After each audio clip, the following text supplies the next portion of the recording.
नमस्कार मंडळी, आम्ही आलो आहे जॉगिंगला. आमचा न्यू इयरचा रिझोल्यूशन आहे की आम्ही सकाळ सकाळी उठून आलो आहे जॉगिंग करायला. बाई सकाळी आम्हाला वाटलं की खूप लोक असतील, पण एवढे लोक नव्हती आणि आम्ही आलो तळावाच्या इकडं जॉगिंग करायला. तळावाच्या इकडे येऊन बघितलं की उपवन फेस्टिवल चालू होणार आहे 10 ते 12, 13, 14ला. तर उपवन फेस्टिवल बघायला तुम्ही लवकर या ठाण्यामध्ये. आणि ठाण्यामध्ये हे आहे उपवन तलावाच्या किनारी आम्ही रोज जॉगिंग करायला येतो.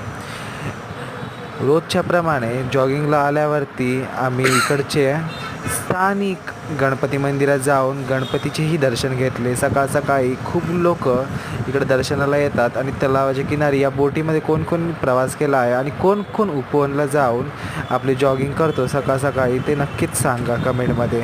आणि तुम्ही कुठनं बघत आहात तेही सांगा. हे आमचे गणपती मंदिर जिथं आम्ही दर्शन घेतले. आणि खूप सुंदर हे दृश्य सकाळचे सूर्य न निघालेला होता. आणि इकडं जॉगिंग करायला एवढी मजा आली आम्हाला. पण घरी जाऊन आम्ही एवढे थकून गेलो की उठायलाच होत नव्हतं. असे हे आमची जॉगिंगचा पहिला दिवस. तुम्हाला कसा वाटला?